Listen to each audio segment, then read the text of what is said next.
and thank you for being here, and thank you to Old Firehouse Bookstore. Yeah, this is awesome, this place. Absolutely. And Fort Collins is a wonderful town. I actually went to school at CSU, Colorado State, and that was where I was introduced to Noam Chomsky.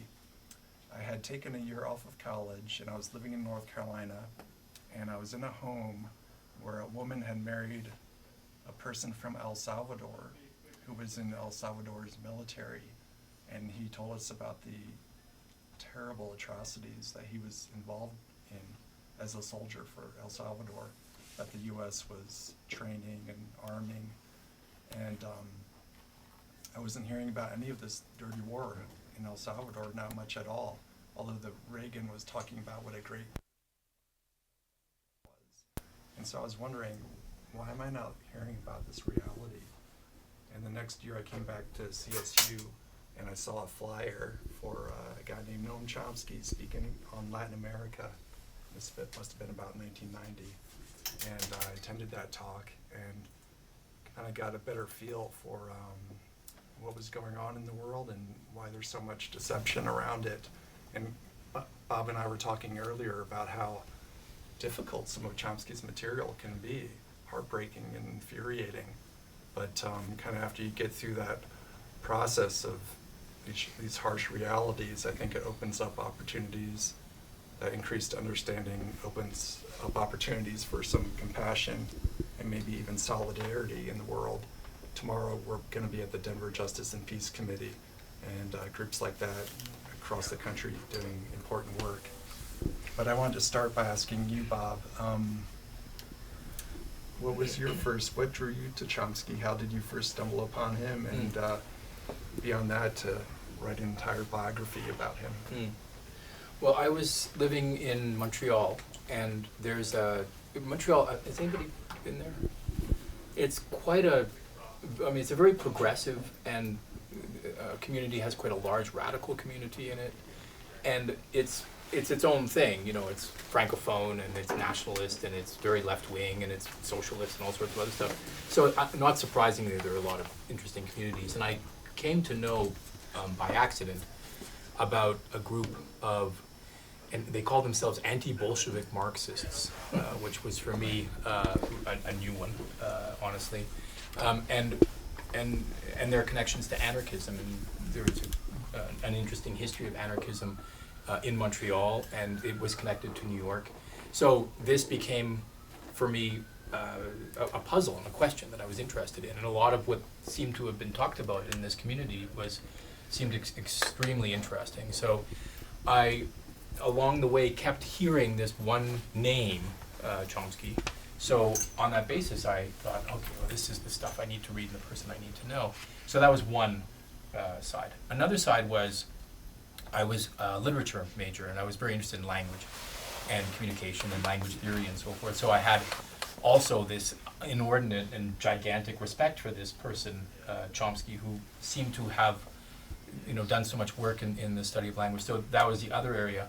And then the third area was accidental also. I was a very good typist, and as a very good typist, I was desperate to get a job in which I could make enough money to be able to finish my thesis on Lord Byron, my master's thesis, so I could do a PhD thesis on Slavic literature. That was my big plan. But I got a job typing in order to help pay the bills, and I landed up in a shopping center on the second floor interviewing for this typing job. And the interview was something like, tell me your first name, Bob. Okay, sit down. This is a computer. I know you've never seen one before, but here it is. And these are pedals. This is the transcription machine. Just type anything you hear. Thank you very much. Goodbye. And that was it. That was me getting hired. And I ended up in a room of 80 people. I was the only man, which was indicative, I guess, of the transcription business. But I sat down, and the first words that came out of this tape recorder were, this is a convention refugee hearing pursuant to Article 75(1) of the Canadian Immigration Act. And what I landed up typing full-time was stories of torture. Because convention if you are tortured in your country of origin, there's a convention that was signed in 1951 to which all parties, almost all countries in the world, excluding the U.S., were party, and it meant that if you were being tortured in El Salvador or in Pakistan or whatever, you could go to any other country and claim refugee status. So these tapes were for that. And it was traumatizing because it was stories of rape and torture and very, very intimate detail. So that if they said, you know, if one case he said they're injecting motor oil into my arm, and they said, to what purpose? And he said, because it renders your arm, you know, you can't do anything with it afterwards. He said, can you please take off your shirt? And you hear, and then he says, there's a scar. It's 3/4 of an inch long, and there's a doctor's statement here. Let me read it out. This scar is consistent with somebody who was injected with a foreign substance and so forth. So what was amazing about it was the kind of the articulation of the human body, because the judges who decided these cases were not in the presence of this person. They only had paper to read. So you had to get it all out in language. So that was the job. At the same time, the government was saying almost all convention refugees are bogus. They shouldn't be here. They don't deserve our protection and all this other stuff. And I knew that wasn't true, just from my daily job. So the long and the short of it was I landed up writing a manifesto, sending it to the CBC, your NPR, and it became an international news story for two reasons. One of them was what I was claiming, which was that the government was lying to the people. And the other one was that they did not have any protection around these tapes. Eventually, they wanted to save money. So rather than me typing in the second floor of a shopping center, they sent me home and just said, okay, we will drop these tapes in your front lawn, my little apartment, in the morning. You leave the transcriptions in paper form at night, and we'll do an exchange. And inside of these tapes were stories of torture, rape, and brutality, but also there are people who stored up guns to overthrow the government. I knew where those guns were, because they would say, oh, okay, you got guns, like where are they? They'd give an address of where they were in Uganda or wherever it was. So in trying to understand what this meant, and eventually I got arrested and so forth, and then it became quite a calamity. Who do you turn to? And I was reading and looking and so forth, and there was this guy, Chomsky, who talked about borders, talked about border crossings, talked about illegitimate actions on the part of governments. So it was these three reasons, eventually, and there is a kind of interesting anecdote where I decided in the end, I never got charged, but I started to write my PhD thesis in my first book about this experience. And when I finished my thesis, I sent it to Noam, of course. Who else would I send it to? And he wrote back and he said, I just got an empty envelope in the mail. Did you send me something? So, you can't help it. But think that, well, who knows? Hopefully somebody's reading this and enjoying it. So it was those three things. And then we all know that almost everything in life is connected to our children. My kids were in daycare at McGill because I was studying there. And the girlfriend of a very famous biographer knew of my long correspondence with Noam. And her boyfriend had just turned down the possibility of writing the biography of Chomsky. But she had suggested me instead. But the biography itself, and you can see if you ever take a look at it, it was meant to be about his milieus. It was meant to be about the people who had informed his writings, and then grew into a biography eventually. But I felt, first of all, that this was meant to be a short introduction to the kind of basic ideas, and especially the attitudes. But then I would do this and think, oh my God, these stories, these people, they know so much. It's so unbelievably fascinating. There is a Chomsky effect. So that's why I wrote this one. And thank you for writing it. I had come across a book by John Dewey about John Dewey called Understanding John Dewey, and he was also an influence of Chomsky's. And I was curious about some of the other influences, and I came across Barsky's book and discovered the work of Rudolf Rocker and Wilhelm von Humboldt and all those figures. What I like about the Chomsky effect also, though, is the popular culture effect. And the first chapter of your book, I think it talks about how groups like Rage Against the Machine, That's right. and who else? Was it Pearl Jam? Band of Horses, Pearl Jam. Okay. Yeah.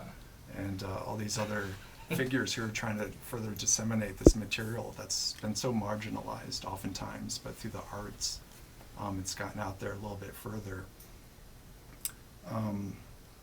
Actually, it's gotten out so far that Noam Chomsky has become, according to this MIT tech story from the 1990s, MIT reports that Noam Chomsky has become the most cited living author on the planet. And among all authors of all time, he ranks number 8 behind like Plato and Shakespeare and Freud. That's shocking. Yes. And this is from the 90s, and I think So he's only now picked being up a higher. few other citations since then. It makes it such that when you meet Chomsky, you feel as though, at least I felt, I was, in my early 20s, it's like meeting Dickens or something. I think that can't actually be possible. He's so larger than life. But to your point, that's what's surprising about it is that he's not like a mainstream figure. Yeah. Does he get recognized eating Chinese food? Absolutely, absolutely. Everywhere he goes, it's although the first pitcher of beer we had together was in London, Ontario, and we had been to a tiny little bar, and those I think are his favorite recognitions, where somebody, a working person or a really young person comes up and says, I've read your stuff. So, I mean, it confirms what he certainly talks a lot about, which is that people curious about things just go and seek him out and find, they just find this. And he was I once met somebody in England who worked for, I guess it was Penguin Books, and she told me that he was a bestseller in England, but that they had done a demographic study, and the people who were buying his books were between the ages of 14 and 16. And I love that, and he loves that. I know that, that kind of, you're home at night.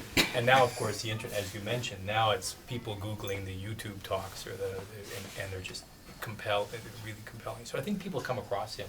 Yeah. In the same way, I was thinking about the Beat Generation.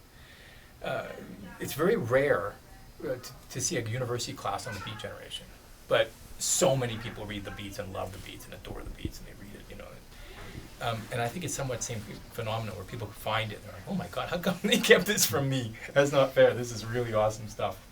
Well, you know that Chomsky's really arrived, though, when he's in The Onion. I don't know if you're familiar with the satirical newspaper, but there's an article on Chomsky, and he's sitting back on a bench here, taking it easy. It's not about him being the 8th most-cited author in the world. It's actually headlined, "Exhausted Noam Chomsky just going to try and enjoy the day for once." And how they treat it is very funny. But back to the precursors. Rudolf Rocker Yeah. in particular Yeah. got my attention. And I was wondering if you could speak to some of those precursors Sure. of Emma Goldman and Rocker Yeah. and figures like that. Sure. I think one of the great pleasures of reading Noam Chomsky is also finding the citations that he mentions.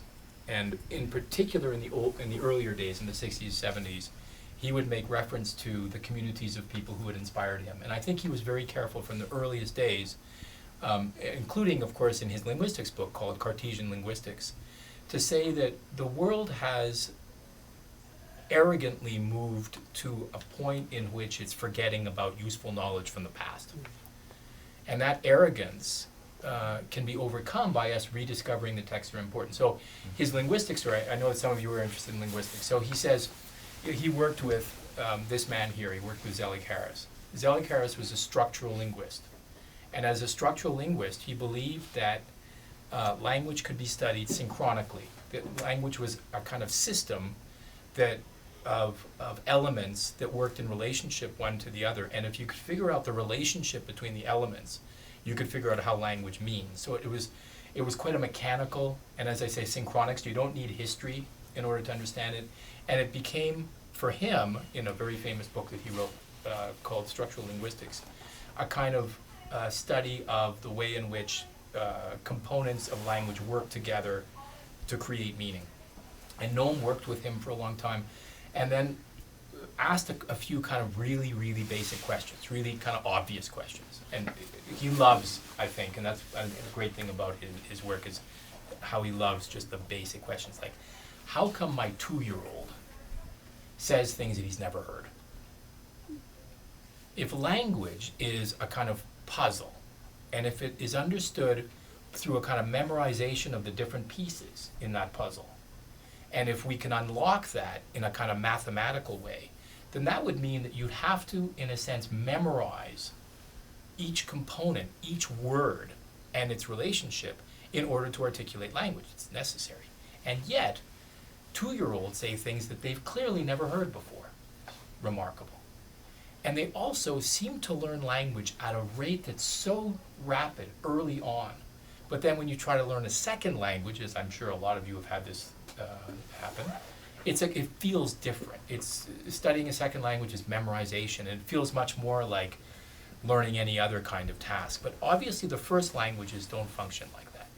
So he said, my teacher, a very important precursor here, and his teachers, Bloomfield and Sapir, for those of you who are interested in linguistics, and Saussure in many ways, have this kind of mechanical approach. But historically, if you go back to Descartes, or Humboldt, or Voltaire, or Rousseau, they talked about a kind of propensity to speak language, this biological ability to speak language. So Noam wrote this book called Cartesian Linguistics as a young man, in which he articulates a program that is very, very similar to what was described in the 17th century by philosophers, but completely different from what was going on in the 20th century. So one of his famous quotes is, I don't have accreditation in any field. Because when he got his PhD in linguistics from the University of Pennsylvania, he was proposing things in his thesis that were completely out there.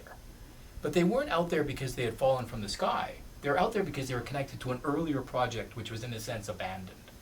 And that's what I love. So all of a sudden you're like, oh, okay, well, what did Descartes say about language? What did Humboldt have to say about language? What did, from a recent talk that he did in Ireland, Galileo say about language? Galileo said something about language? I have no clue. So I love that kind of, and that's what I did for 25 years, is I would read the references that Noam would make and find them and then try and understand what he was saying. And this led me to some of the figures that you've mentioned. So let's take, for example, this guy Rudolf Rocker, who's gigantically interesting and gigantically important. And he wrote this book.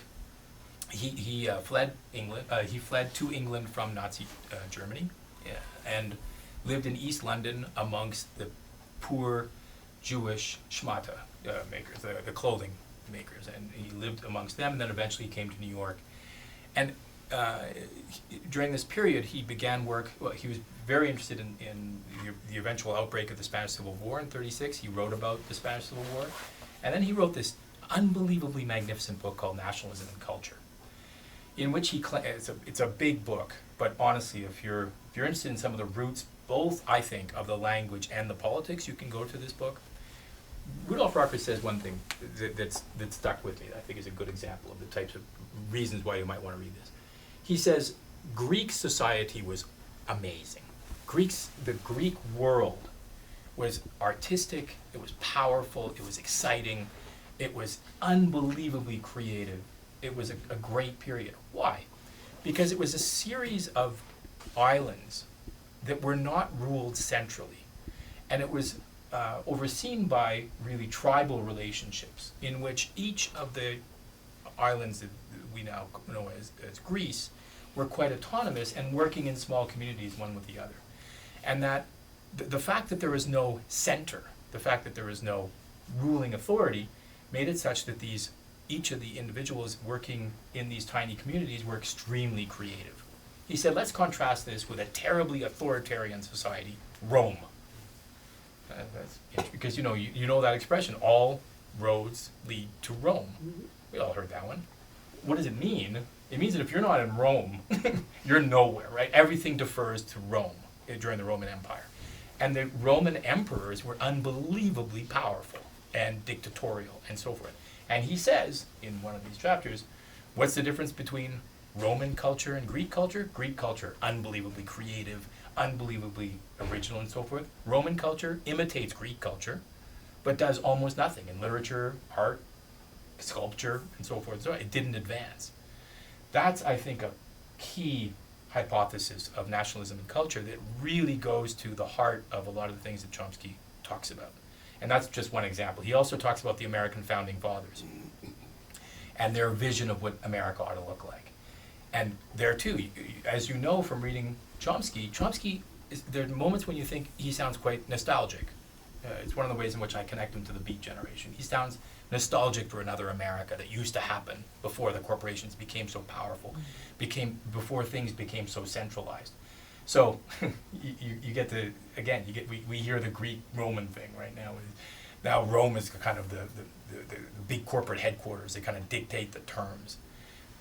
If that's what society looks like, then we become less cultural, less creative, less open, and so forth.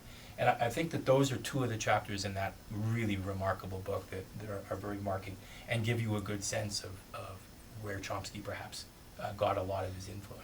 And I guess the other thing I'd say about Rocker is we know the bad guys. We all know about Stalin, and we all know about Lenin and how horrible they were, and we all know about Marxism and what it led to and so forth, right? You get this very, very strong dogmatic sense.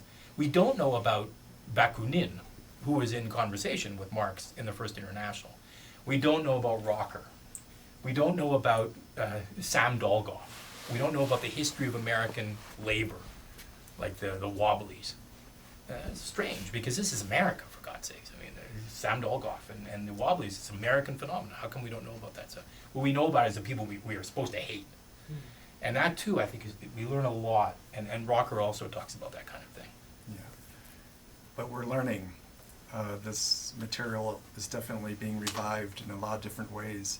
In fact, your question, how mainstream is this kind of material, or is it not?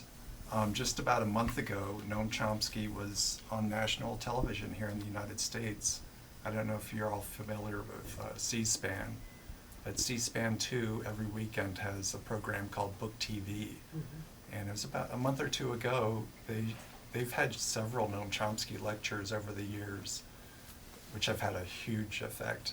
But most recently, Noam Chomsky gave a talk on anarchism. And I think that says something good about this country, that in the midst of the mess of the corporate media and the militarist media, there are still these openings that are incredibly wide open. But to Rudolf Rocker, I actually have a quote of his from Nationalism and Culture, and I think this speaks to maybe Chomsky's political philosophy as well. And here he's writing about what the Nazis were up to.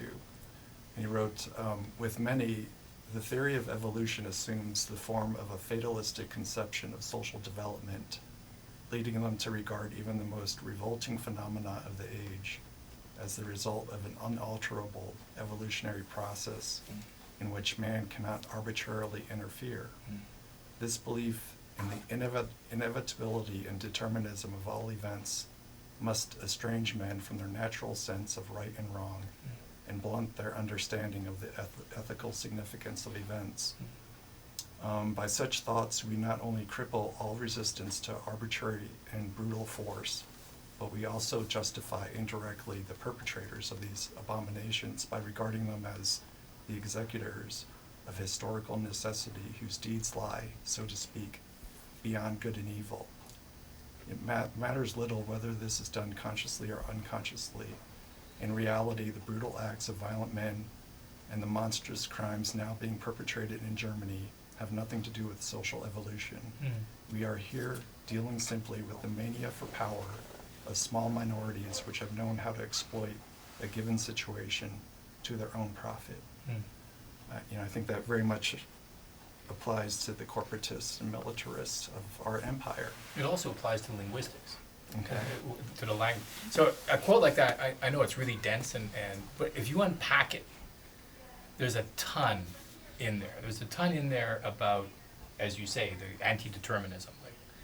Like we're on this kind of steady march. Well, you can actually get off the treadmill and change things. Like that's a huge Chomskyan insight. But there is also in this quote reference to Nazi Germany.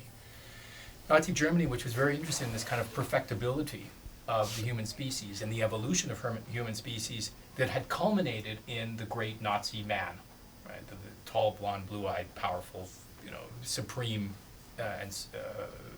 human who deserved to dominate the world. Alongside of that came this idea of language, of human language having evolved as well.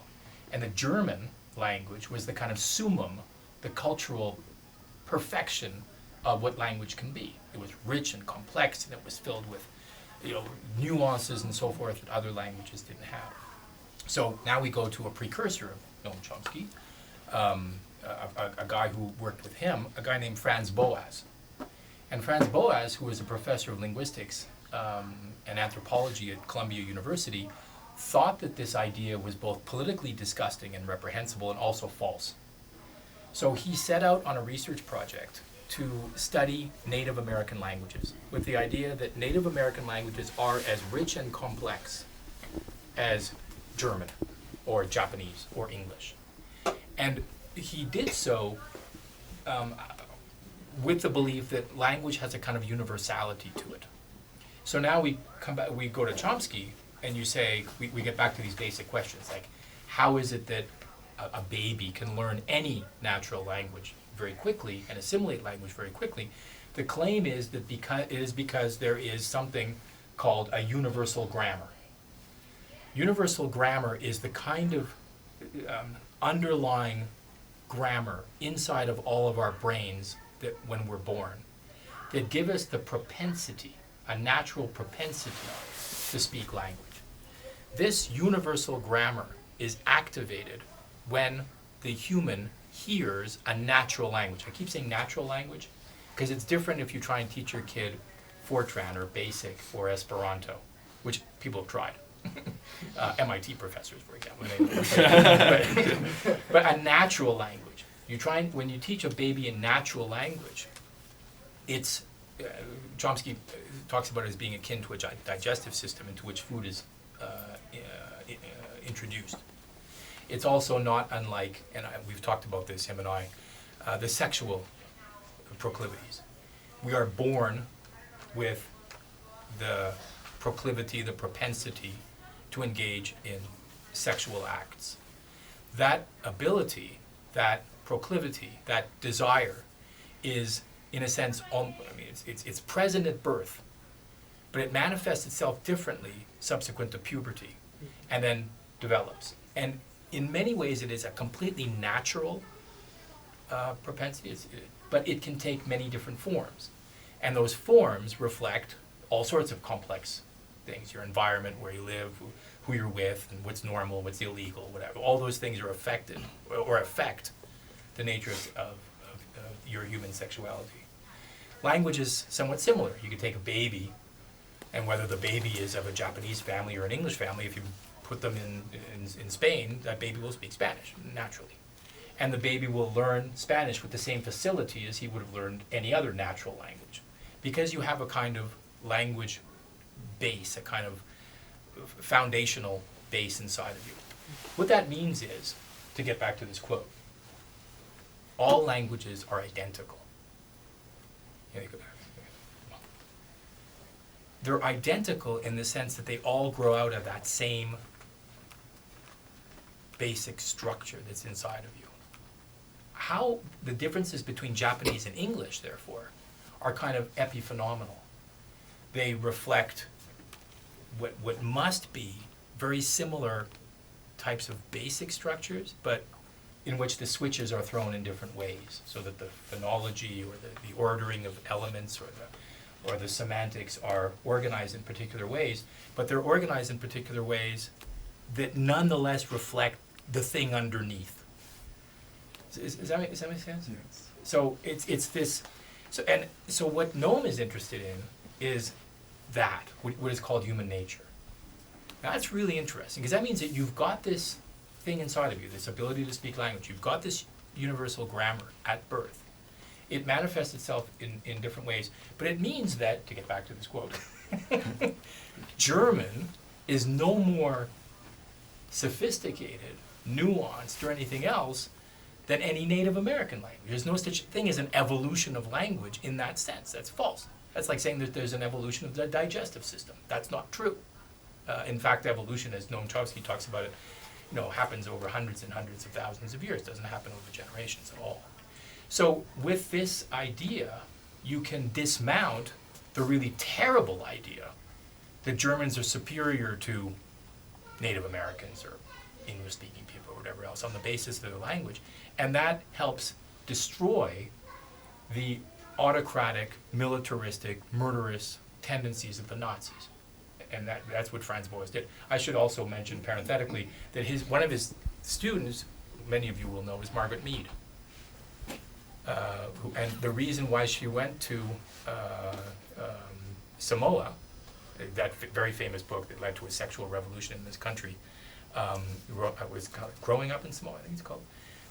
That book was written by Franz Boas, a student. So what's coming out of this little discussion is exactly what Preston is referring to. You're like, oh, okay, Rocker, oh, Boas, oh, Mead, oh, the Nazis, oh. And that's how you get to this. Is it just, you become insatiable and you start understanding the connections between things. But at the same time, if your basic attitude is, we have a grammar, a universal grammar, that develops differently depending upon which natural language is spoken to you, then that means that you have something inside of you at birth that's really sophisticated and profound. And that each of us have that ability. On the other hand, the way in which that universal grammar will come to be articulated will, even if we speak the same language, will be different. Because although syntactically, the ordering of the elements in the sentence will probably be identical, our accents, the words we use, what we use to swear, our local, whatever, all that will be different. So we have this complex idea in which all of us are identical and all of us are completely different. And that's something to suspend, I think, as we're reading Chomsky. So when you're reading the linguistics books, just for fun, read the first couple of pages of any of them, New Horizons in Language or the Minimalist Program, and Chomsky will set this out, what I've just said. He'll set this out in the first 2 or 3 pages. And then he'll go on in very complex and sophisticated ways to study what mechanism we might use to understand the underlying thing, the universal grammar, what is called human nature. Now, there's one more point about this that we ought to mention. Marxists find this very problematic. So, the Marxist assumption is, and I'm going back not to the Soviet Union necessarily, but to a kind of rudimentary vision of Marxism, which is that we are motivated by our environment. Right? There's a gigantic link between environment and behavior in a Marxist framework. And there have been many on the left, that is to say Marxists, who hate Noam Chomsky, who, as you know, is deemed to be on the left. So you get into this incredible fight between the left and the left on this basis, because the Marxist left believes that it's all behavior, it's all environment. And Chomsky says, no, it's not all environment. There's a gigantic amount of your knowledge that's built in. And they say, and that means that you're an amazing basketball player, you're an incredible chess player, you solve puzzles so easily. I can't hit a forehand in tennis, but he can without even thinking about it. These are and no matter how many lessons each of us take in other things we're not quite as good at, that means we're all different. But it also suggests that we have sort of built-in abilities, and sometimes it's interesting for us to come across something that we're really good at, but we're surprised that we're good at it. We never tried it before. But you ever heard of, he's a natural golfer? Well, why? Why is, if the paradigm that suggests you have to learn everything the same way is true, then there wouldn't be anything such thing as a natural golfer. And we all know that there are natural golfers and unnatural golfers. So in this, so I could go on and on, but I'll shut the heck up. But in this one paragraph, here it is, laid out. And if you study it really carefully, You get down to the bottom of things, and it's at the bottom that you land up with what I would call attitudes towards the world. So if you think that if you change the environment, people change, and therefore you should change the environment to make everybody the same, like say Maoism, then you're like, okay, that's obviously a bad idea. I obviously don't like that one very much. If you believe, let's say you're a teacher, and you believe that everybody has some unexpected and maybe talents they don't even know they have, then what does a good classroom look like? Does it look like Rome or like Greece? A Roman classroom says, look, I'm the emperor, I'm going to tell you what to do. And I'm good at hockey, I hate tennis, or you're never going to play tennis. You see what I'm saying? Whereas a Greek classroom, I'm using Rocker here as an example, is going to be, here's some paints, here's some golf clubs, here's some computers, here's some linguistics books. Play. Let's see what we can find out. Let's see what we can discover. That sounds like a good time. And that's Chomsky, to me. Excellent, thank you. Speaking of people hating Chomsky or disliking him, discrediting him, one of the chapters of your Chomsky effect is resisting and reviling the Chomsky effect. And you bring up the cases of like the Pol Pot instance where he was accused of diminishing the numbers of people killed by Pol Pot, the Khmer Rouge, when in actuality Chomsky was pointing out the massive bombing that we were doing that actually gave rise to the Khmer Rouge. He also brings up the Khorasan affair, where Chomsky was connected with a Holocaust denier. And I was wondering if you could speak to that. Do you think it's effective? There are people like David Horowitz, actually, who's kind of made a career after going after Chomsky. He wrote a book called The Anti-Chomsky Reader. And he goes after a lot of progressive people. He has another book called like the 101 Most Dangerous Professors. Of course, I went right to that book. I'm studying with those two. Absolutely. And there's actually kind of a new dynamic that I've found concerning that's discrediting Chomsky, and I found it somewhat effective among progressive people, and that's what's been called the 9/11 Truth Movement, which is, it puts forth various theories, I think unsubstantiated, about what happened on the attacks of 9/11. It seems it was blowback, and but there are a lot of theories. Alex Jones, who's a paleoconservative person connected with the John Birch Society, putting forth a lot of different theories. And Chomsky and others, Amy Goodman, Naomi Klein, don't go along with them, and they end up being, I think, slandered as gatekeepers or CIA shills or part of the controlled opposition. Have you seen that going on? And before you answer that, Chomsky and David Barsamian address this issue in this book, What We Say Goes. Again, David Barsamian, if you're not familiar with his work in alternative radio, he's another person who's helped Chomsky's work get much further out there than I think even us readers of his realize. There's a whole network of community and college radio stations and some public stations and stations in Canada that are airing alternative radio, which isn't just Chomsky, it's also Angela Davis and Howard Zinn and Nader, many important voices. But both Barsamian and Chomsky and many other people have gotten caught up in this, I think it's a counter-revolutionary movement that it claims to be opposing the establishment, but I think in some ways it is serving the establishment by diverting the left, dividing it in some ways, and smearing it.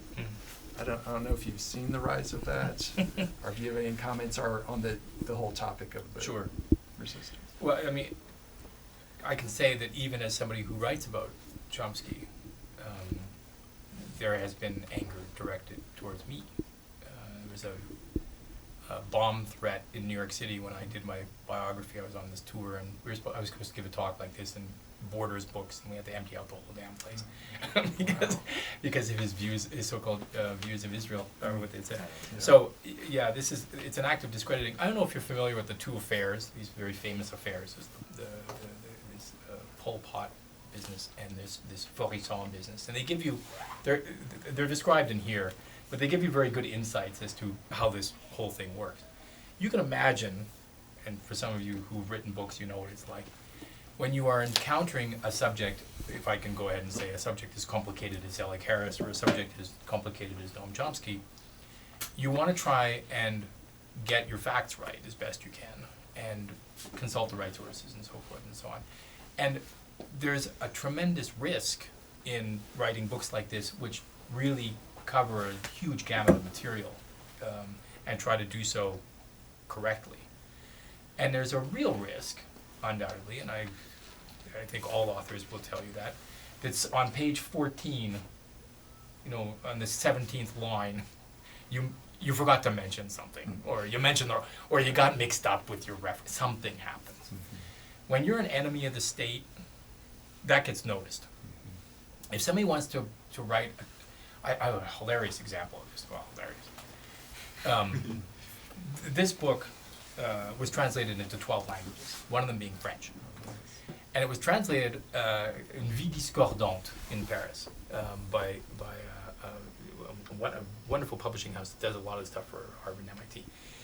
They commissioned as the translator, they wanted somebody and they landed up with somebody else. And the somebody else that they landed up with was the editor of the culture section of a newspaper called Le Figaro. Le Figaro is a right-wing newspaper.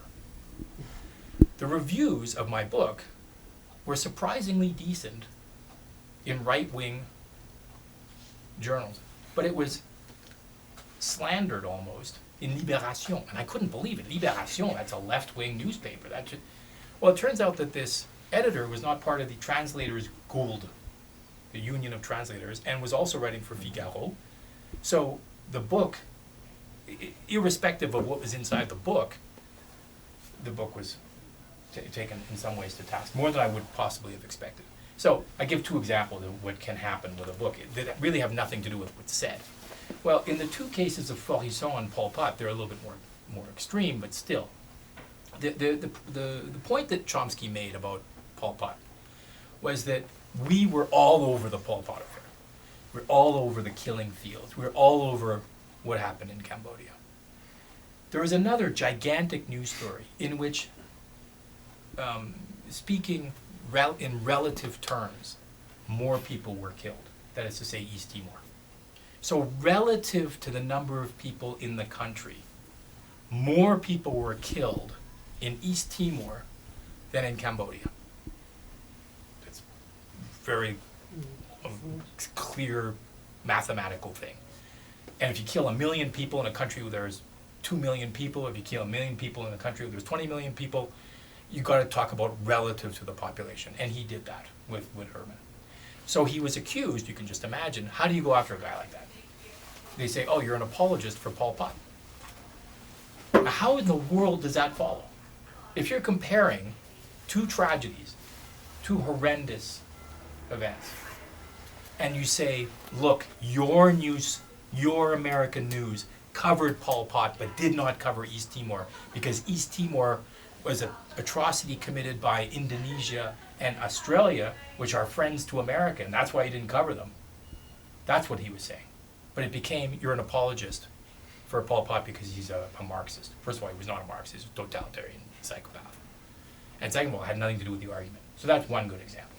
Another good example is a guy named Robert Faurisson, who was a professor of literature at Université de Paris, Université de Lyon 3, in Lyon, the second biggest city in France. And he, let me be generous for a second before I completely say he's one of the most hideous persons you could possibly imagine. But the generous side is he asked a question. The question was, if, let's say, in one Nazi death camp, 1 million people were killed, and if they were killed by being given fake soap, brought into fake showers, and then gassed, how did the guards then go in and take the bodies out and get the gas out successfully enough so as to bring in the next wave of Jews who could then believe that this was a shower? Which, honestly, that's a question. It's a legitimate question. Now, it turns out that Faurisson is a Holocaust denier and an unbelievably horrible person and a psychopath, and his motivations were insane. But the question that was not a bad one. And it's probably good to know the answer to that question if you're at all interested in Nazi Germany. And it's not saying you're denying that the Jews were killed, but you're trying to understand something that honestly needs to be understood. The French have a law saying that it's illegal to deny the Holocaust. You can go to jail for it. But it was also manifestly illegal to do research on it. And Faurisson, when he started doing research on it, was barred from libraries. He eventually got kicked out of his university. His house got attacked by people throwing stones at it and so forth and so on. So there was this petition that was circulated through the States, which said, Robert Faurisson, for whatever else, a professor at the Université de Lyon, is being persecuted for research that he's doing and should have at least the right to do the research he wants to do, whatever the... So several hundred people signed this thing, including Chomsky, who was signature number, whatever, 63 or something like that. This became Chomsky's petition, which was nonsense. And they said that Chomsky, for having done this, was a Holocaust denier.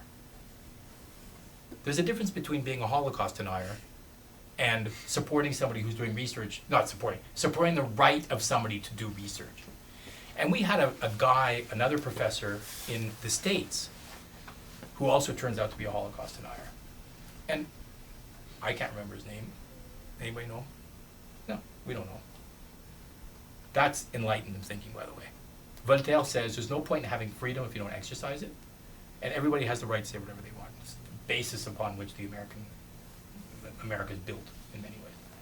We don't know him because he's some idiot who produced nonsense research that got buried in the truth. So whatever. The French, we know Faurisson because the French arrested him and he got into. So Chomsky uses this as an example and says, don't you see, Voltaire was right. People should have the right to free speech, which is also connected, interestingly. Let's go back to his biography for a second. He's doing research with this guy, Zelig Harris. Zelig Harris was considered to be the future, present, everything of linguistics at that time. There are people, and when I heard Chomsky say this, I hesitate to say this because I really do love him so much. It's almost like I didn't believe him when he told me this. He said there were people who stopped doing linguistics research because this guy was about to solve the problem of linguistics. I then did research on this book, and he's absolutely right. There are many people, including this guy named Ted Liv, who is part of this whole circle, who are specifically told, don't study linguistics, there's no point. This guy's going to solve the problem with his new book called Structural Linguistics. It's done. The field is over. That's a quotation that's picked up all the time in linguistics. The field is over. That's what, and he said this. And I have letters of him saying, because it's a puzzle. Once you figure out how to work put all the colors on the same side on the cube, then it's done. Right? There's a solution to it. It was very strongly believed that there was a solution to it. So, I can't even remember how I got here.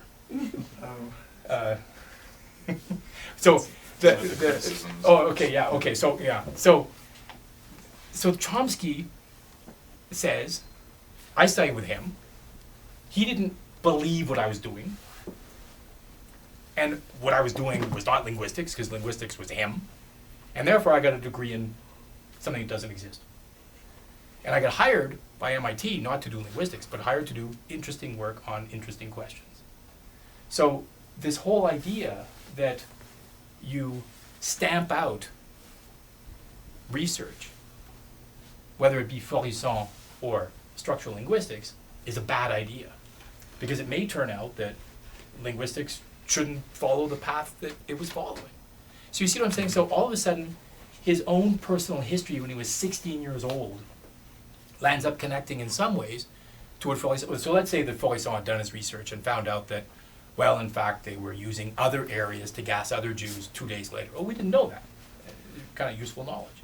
Or maybe who knows what we would have found out. But to not allow somebody to do research, unless you're, doing it for manifestly insane reasons, let's say, to put terrible things in our food that actually go in yoga mats, and then we already done that one. This, and that gets back to Voltaire. And Voltaire says, I absolutely and totally disagree with everything that you say, and I will sacrifice my life to allow you to say it. That's Enlightenment idea about free speech. And that's this country. This country is premised upon Voltaire's notion of free speech. That's where it comes from. But how many people do you know who are willing to stand up and tell the truth to power? You might land up, I know you can't even imagine this, but let's say you land up, stuck in Russia or something, or, in jail for telling the truth. I know it's a ridiculous idea, but so again, we take one little anecdote and you put a lens on it and you study where it comes from and what it might mean. So when you destroy somebody's reputation because they support somebody's right to do research, that's just nonsense. Yeah. And to your comment about this country being founded on Voltaire and others who believed in free speech, as critical as Chomsky is of this country, he'll definitely compliment it at times too.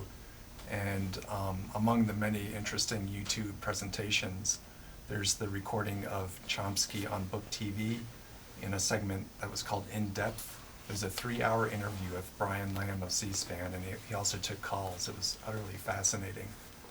But an early point he made was about how the U.S. is one of the freer countries in the world in terms of speech. Of course, there are always threats and people trying to shut that down. But for now, there's a lot of room to move. And again, we have examples of it through Book TV, through alternative radio, and even in the corporate media. People like Alan Colmes on commercial talk radio has interviewed Noam Chomsky several times, and Ralph Nader and other figures. So there's room. And also progressive talk radio, there's opportunities for people to call in and share all kinds of radical thoughts. But so we spoke about people resisting the Chomsky effect. I was wondering, and I very much want to hear what you all want to say. I'd love to hear your anecdotes. Already earlier during this Robert's visit, we met at a church I attend, a Unitarian church in Denver. A person who attends the church, her granddaughter is dating one of Noam Chomsky's grandsons. And there's a lot of interesting Noam anecdotes floating around there, and I'd be curious to hear some of yours or where you first came upon Chomsky or any critiques you might have. But one last thing I want to bring up with Bob, and that is, could you talk about some of his effective contemporaries? He's worked with Z Magazine for a long time. He's working with Chris Hedges right now, bringing a suit against the U.S. government regarding one of their security bills, NDAA. And there's a huge network of people, really a movement of activism and of consciousness, of which Chomsky's a figure.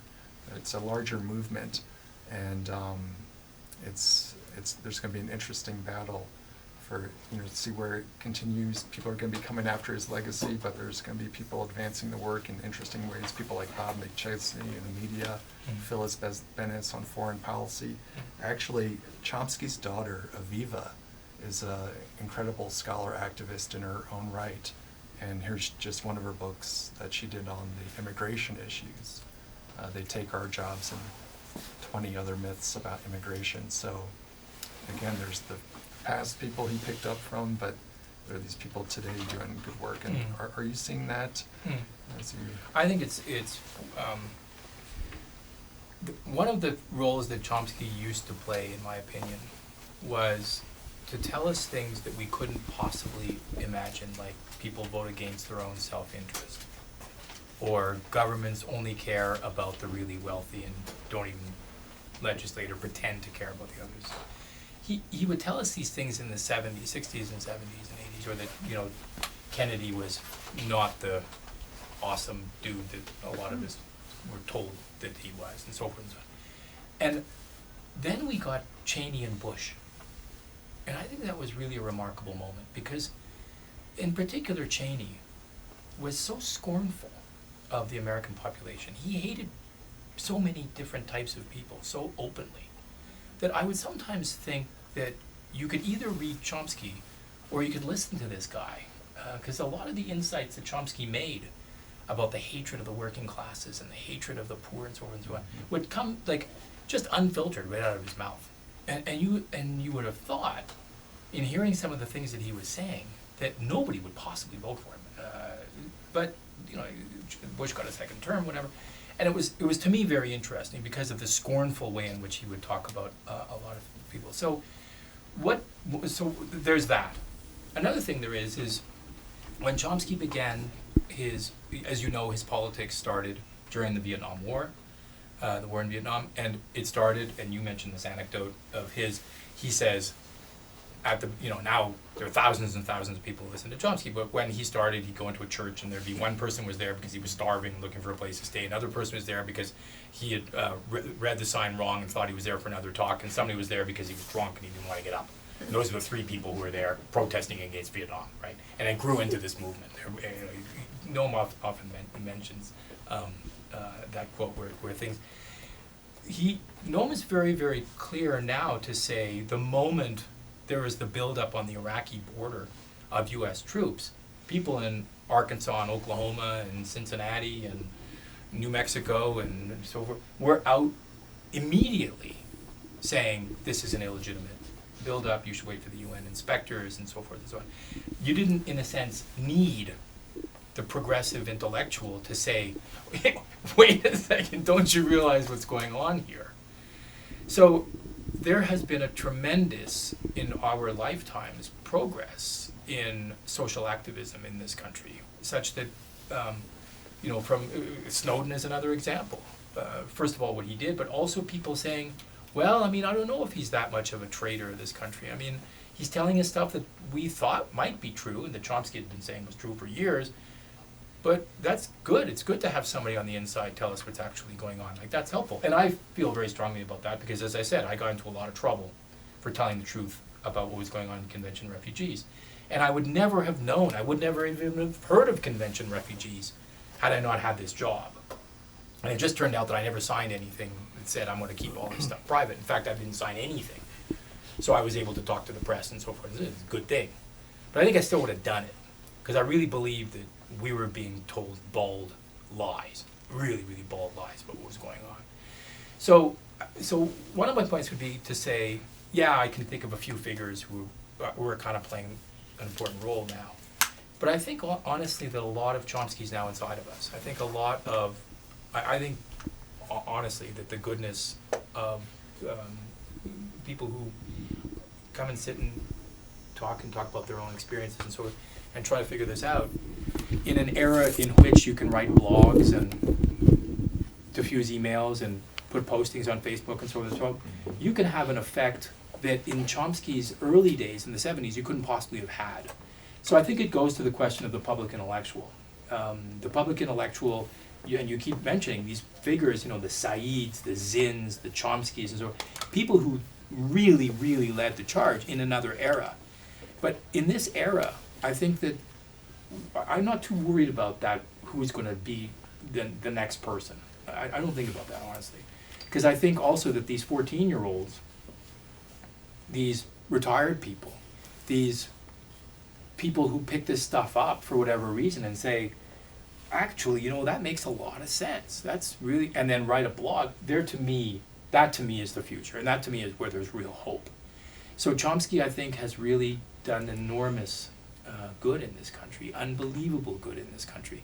And I think that one of his greatest legacy will have been for us to not become Chomskyans, it's a religion or something, but rather to inspire us to think for ourselves and figure stuff out and then be vocal about it. I mean, I think, Preston, what you're doing, it's awesome. It's awesome. You know, you set this whole thing up, and we get to sit around and discuss. I can't tell you how grateful I am for this occasion. He calls me up out of nowhere and says, or we communicated, and says, let's talk about this. It's really, well, that's what I think is awesome. That's the future. Well, thank you. And likewise, it's certainly been a situation of mutual aid among us. Mutual aid. A good Kropotkin book. Kropotkin. Who's Kropotkin? Anarchist. Very interesting. Let's follow him. Wow, Kropotkin was an interesting anarchist. He was also a doctor, and he was also interested in geology. Really, I got to buy that book. And then you find out that Kropotkin's published by two presses. One of them is called Black Rose in Montreal, run by a guy named Barsopoulos. The other one's published by AK Press. AK Press publishes tons of really interesting stuff. I think I'll pick up those things. And who did that guy mention? Dolgoff? Sam Dolgoff. Interesting. Oh, this is published by... That's the way it goes. Yeah. And that's what's really fun. So I have literally gotten research grants. And in Canada, they give big research grants. And I would just order entire huge boxes of every single thing that, say, Black Rose published. I've actually read everything that Black Rose publishes. That's kind of awesome. That's really fun. That's a good time. And it really flows out of like, really, who? Kropotkin? I think I've heard of that book, Mutual Aid. Man, it's a great idea. If you were Excellent. the leader of a cause in a small local area, Yep. and you got word that Chomsky was going to take up your cause and be there and save the world, would he do more damage than good? No, because he wouldn't take up the cause. It's a really great question. He would not. He would go there and speak about things that he's working on or knowledgeable about. But when somebody would say, oh, what should we do, Noam? Like, tell me what to do now. He'll say, I'm not going to tell you what to do. And again, this guy says, that's wrong, Noam. You know, this kind of... You know what's really good in life, I think, honestly? I really love and admire him. I really respect him. They don't get along on a lot of issues. I think it's really good to start looking for mentors and then find out that they disagree with one another. Because it forces you to not be one of those people who you admire and forces you to be yourself. So, and he is very, very adamant about this. He would mobilize a lot of people to come out, but he would not pick up, let me give you an example. It's a very funny example. Barcelona is one of his favorite places. Here's another, this is a very, I think, important anecdote. In 1936, a group of workers stood up and said that the factories should be organized through anarcho-syndicalist labor organizations such that all decisions are made by the workers, and then the workers set up affiliations with other workers in order to advance the general cause, both of the work and of the production, of the workers and of the production. This event, this revolution that really started, it started way back, but you can trace it easily in the early 30s into right up into 1936, is known to be in anarchist circles a spontaneous revolution. And it also took a form, you know where you can read about this that's absolutely awesome is George Orwell wrote a book about it. You think, oh, okay, I read Orwell, 1984. I've read 1984 and how come I've never heard of Homage? And I've read Animal Farm. How come I've never heard of the other books? There's another book called Homage to Catalonia. Homage to Catalonia describes the Spanish Civil War because Orwell fought in that war and wrote about it as a soldier. And I go, that's funny and interesting that I know 1984, which is really a story about totalitarian government, which looks like the bad guy, which looks like the Soviet Union, and therefore you teach it in college to prove how good your country is. But we've never read Homage to Catalonia, which was written in the West about how oppressive the West is. Anyhow, all of these things come out. So, again, I can't remember where we started here. I love Would he this. help your cause? About leading Yeah, a so would he cause. help your cause? No, the idea is that there is something like spontaneity. And there is something like a spontaneous uprising. And there is, in the anarchist world, the belief that people can figure out for themselves what they need, and that's what the Spanish did. So what we need to do is find not solutions to problems, but first of all, questions, and then advocate for people coming together on the basis of a cause that for them is important and fighting it their own way. So he goes to Barcelona to give this talk, and somebody says, Noam, I know you love this place. I'm from Barcelona, and we're trying to, we'll get back to linguistics for a second. We're trying to form an academy. Are you all familiar with the French Academy? L'Académie Française. In L'Académie Française, you're allowed to use the words that are in the dictionary, but you're not allowed to use the other ones. I don't know if you know that, but there's an academy that decides what is French and what is not French. Yes. The academy also decides what you're allowed to name your kids. So we hear these pretty wild names in the States. You're not allowed to do those. You choose from a list of names in the academy. So he says, You're not allowed to embarrass your kid later. that's right, yeah, calling him my favorite boots or something like that. Yeah. So somebody puts up his hand and says, I know that you love Catalonia and I know that you love Barcelona. We have decided to make an academy for the Catalan language.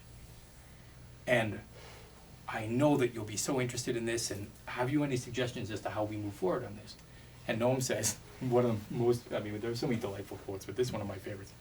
He goes, "It may be useful to spell the same word on the same page in the same way.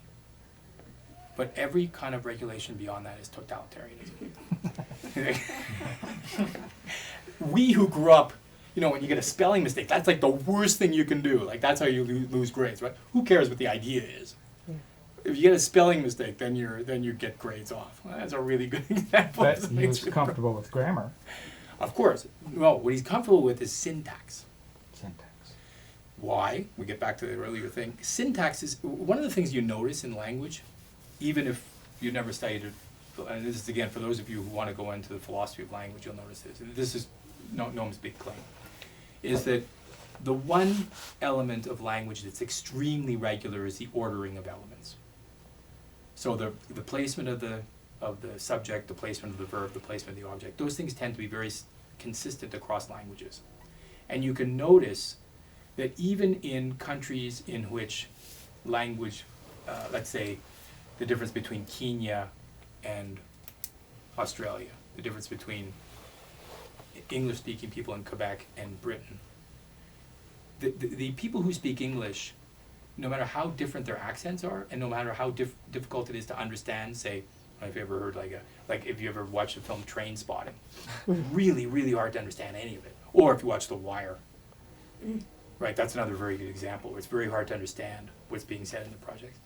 The one regular thing in all of those examples is the ordering of the elements, which suggests that the ordering of the elements is the thing that most strongly reflects this inner grammar inside of us. That's the thing that is the most reflective of that thing. So if you want to study human language, you need to study something that is extremely regular in syntax. So that's why Noam is famous for his work in syntax.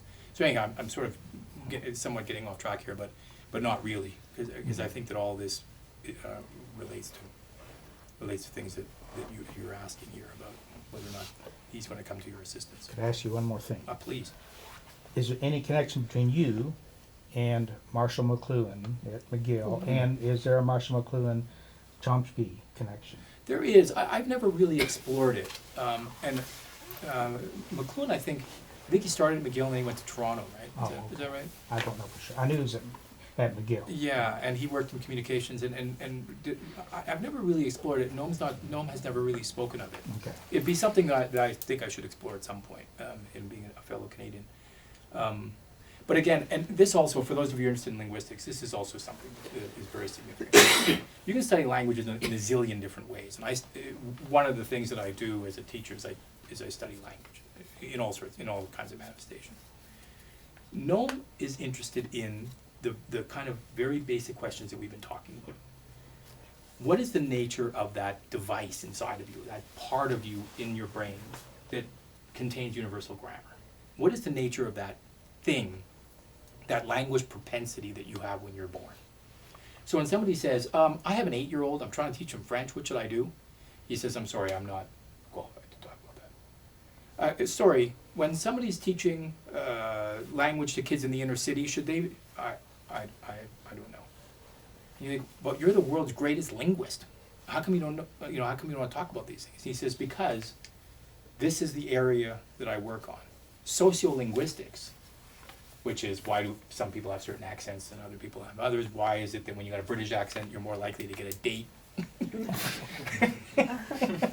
All that's sociolinguistics. That reflects, the environment. It's very complicated stuff. But that's not what he would call linguistics, because he's studying this basic thing. Okay. I have volunteered at a school for the deaf. Yes. So they're not hearing Yes. the language, but they do still express themselves. And Yes. in the schools, you don't even start trying to teach reading for them to follow a sentence structure until Yeah. they're like 8 years old. Yeah. Even if they don't have vocal, it's still signs. Yeah. So do deaf people, children born deaf, do they still follow that basic? They do. And that's honestly, not- I had to look that up, because that, because I was expecting you to ask that question. Yeah. And Well, Noam because did- it's all about communications for me. Yes, And a it lot of is. it's eye and body language. That's right. That's right. And reading the face. That's right. And yes, the sign language does fall under this universal grammar, of course. And it also goes to this other thing that I was mentioning before Preston arrived. This talk that I just watched recently that's so awesome at the University College in Dublin, in which he says that that languages functions are vastly connected to the articulation of what's inside of the mind, but language is only a sub function of language is communication. And in fact, It's communications expression. happen in many, many more complicated ways than just language. That goes into all sorts of other things, and that's where Chomsky's work is so much about language.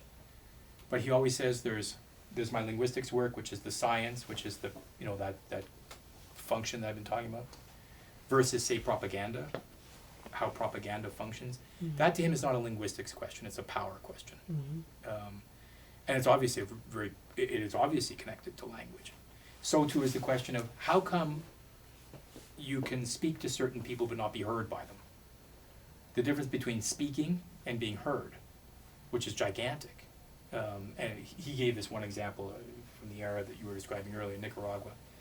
The Nicaraguans came to the U.S. and said, we want to protect ourselves against enemies, and therefore we want to buy MiG jets. And the U.S. government said, no, we're not selling you MiG jets because you're a bunch of communists. So they went to France. Do we make MiGs? No. No, that's the Russians. Russians, sorry. What do we call ours? F-16. F-16. Yeah. That's what he wanted, F-16. I know nothing about the military on purpose. So they went to buy F-16s and they said, no, sorry, you can't buy F-16s. The Americans will not sell me. They go to the French, they say, can we buy Mirage jets? And the French say, no, you're a bunch of communists, we're not going to sell them. So they go to the Russians and they say, can we buy some MiGs? And of course, hard currency, you kidding me? Go ahead, buy them. So this is reported in the newspapers. Further evidence that the Sandinistas are communists. Yeah. So the president stands up on TV and says, we're not communists in support of the Soviet Union. We went to the Americans and we wanted to buy jets and they wouldn't sell it to us. So we went to the French and they wanted to buy jets and they wouldn't sell it to us. So we went to the Soviets and they sold it to us, and that's why we're buying those jets. So in the New York Times it reported that he had given a speech on TV about jets, and he had openly stated that he bought jets from the Soviet Union. And the rest of it, either the reporter didn't hear it, because it doesn't fit into in the apparatus of what we hear, or it was heard but then censored. But it's very interesting. I'm sure that you meet somebody who doesn't like you, and they seem to hear stuff that you never said. And you meet somebody who likes you, and they seem to hear all sorts of wonderful things that you say. It's the way it works. So the difference between speaking and being heard are two completely different things. But that was what Noam talks about in the propaganda area, but not in the linguistics area. Because why that happens is, well, who do you love, and who are your friends, and who's your buddies, and what do you like, and what do you eat, and so on. That's not his work in linguistics. Is this helping at all in the Absolutely. linguistic stuff? Yeah. 'Cause I know that some of you are interested in linguistics stuff. And to, I fought through this. I'm happy to talk about linguistics because I wrote this damn book right over here, and this was so unbelievably difficult to understand, because I finally understood the basic ideas of what Noam was working on. But then, if you're going to write a biography for MIT Press, you don't mess around. You got to learn this stuff. And he's working on structural linguistics, and oh my God, this stuff is really, really difficult. So I'm happy to answer questions about linguistics because I'm so proud of myself. I think the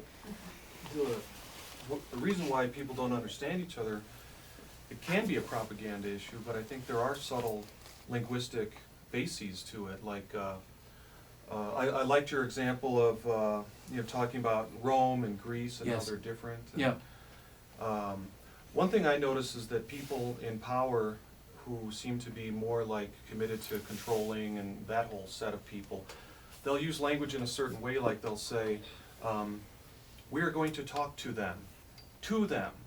But another type of person would say, we are going to talk with them. Right.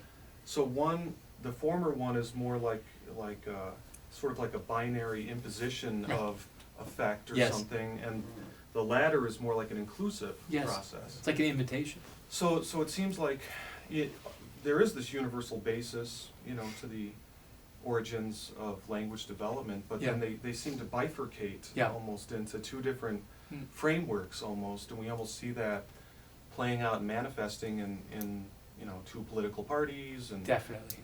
it's almost like they are speaking the same language, but their conceptual categories are sort of different. Like I remember, like one seems to be allowing for a more nuanced sort of way of relating to reality. Like I remember the Kerry Bush debates in Mm. 2000, Mm. and there was this question posed to both of them about how they would legislate some controversial issue like abortion or something. Mm. And Kerry went into this sort of elaborate explanation how he would, he's an elected official and he would legislate the will of his constituents, Mm. right? That's what he's supposed to do, right? Mm. And then it was Bush's turn and he was like, I don't understand what he just said. And he went into this, just this, ham-fisted sort of like Right. imposing his own values Right. on what should be done in a situation with that controversial issue. So, I don't know. We should applaud him for telling the truth. Yes, I guess. With his yeah. earpiece fell out. So it seems like there seems to be such division in the world, divisiveness around, it's almost neurological, it's like neuroplasticity in the brain, and brains develop in different ways, and then they're perceiving the world in two different ways. Well, it's a gigantically complex and interesting point, but being from Montreal, I have an example for you that I find maybe speaks much more to the power of propaganda than to, say, neuroplasticity. Montreal is, I'm going to somewhat caricature here, okay, so I'm going to only slightly exaggerate. It's an incredibly open society, especially the Francophone side, incredibly open, incredibly sexually open, incredibly free with substances of various sorts. And they legislate that way also. So, pot smoking and drinking very early on, and lots of loving and girlfriends and boyfriends and so forth and so on. Nobody, and again, that's where I'm about to exaggerate, so just get ready. Nobody could imagine carrying a gun around. Nobody. Nobody would ever even think about it. Nobody would imagine telling somebody that they can't have an abortion. It's not in what is called the social discourse. Like, nobody goes to a party and says we should ban abortion. It's just nobody thinks that you should pay a little bit for health care beyond your taxes. So nobody expects to pay $1, anything, when they go to the hospital, whether it's for advanced brain cancer or to fix their toe. Nobody. You have one little card and everybody uses it for everything, period. That's it. You're done. You get in the car and you drive to a really, really cool, awesome, progressive city, Burlington, Vermont. And it is awesome for those of you who, to me, it reminds me of Boulder. I don't know this area very well, but we're staying in Boulder right now. It reminds me a little bit. And most people will be pro-abortion. Most people will be against people carrying guns. So the nobody becomes most people. And then, of course, if you go outside, if you go into certain parts of New Hampshire, it changes again. So this is only an hour and a quarter by car. And Quebecers play the same video games, for example. They don't watch the same news because they don't speak English. But there are a lot of things that they do that are very similar to what people in Burlington do. And the difference is so unbelievably gigantic between those two places. So it's got to be that, the social discourse is really the super powerful thing. And I tell you want to get elected in Quebec, you stand up and you say you're a socialist. That you're also a nationalist, by the way, and we can get back to Rudolph Rocker, what he thinks about nationalism, but you're pro-Francophone, you're anti-religion. That's the other thing. Nobody in Quebec would ever think about going to church. That's unless they were going there to smoke up or something. now, you know, again, an hour and a quarter away is very, very different. And also a few hours away west towards Ontario was also very, very different. Certainly in the way, I went to business school for a while, for which I apologize in advance. And I took marketing. I thought I was going to be a marketing major. And there were 2 marketing textbooks, and I was appalled. We had to buy both of them. One of them was marketing in Canada, and the other one was marketing in Quebec. So in Canada, marketing is designed for a population that saves about 80 to 95% of its earnings, goes to sleep at, I'm about to character again, I apologize, at 9:30 with the hot water bottle and after a nice sane meal, and wakes up at 6 a.m. goes to work. Quebec spends 85 or 90% of its money usually within the first week of the paycheck coming in. They stay up all night. So you can't market in the same way.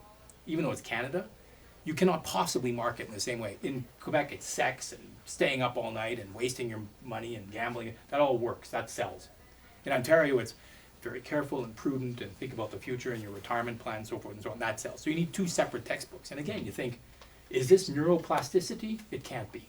It cannot be neuroplasticity. It's got to be something about the power of propaganda or manufactured consent, if I can use no. Well, what about like, not so much neuroplasticity, but sort of cultural styles? Definitely.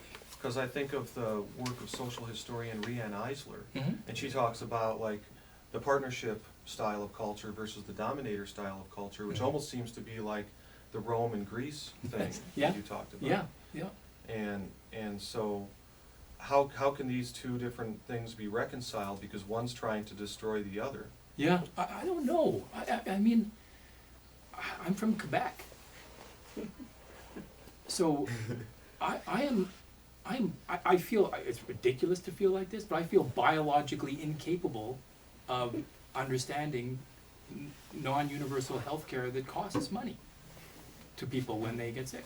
I'm nothing, no argument in the world, and also no argument in the world can convince me that our healthcare system doesn't work. I skied professionally. I've had enough accidents to tell you it works damn well.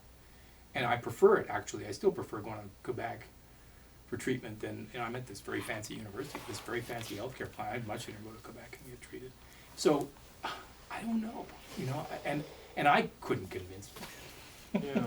I couldn't, people who I otherwise really, really get along with in certain realms, I don't know what they could tell me. I know there's nothing that they could tell me. And I know there's nothing that I could tell them that would convince them that they shouldn't do whatever. And so, I don't know, the irreconcilability of these things, it's a really tough one. It is bizarre, like, because it seems like the people that want to destroy or criticize Noam Chomsky, for example, Yes. it's like, it's only because, maybe not so much the content, but I mean, why is it that they want to do that? Because his message is basically knowledge to all the people and empower the people with knowledge. Absolutely. And that's like a huge threat to that. Absolutely.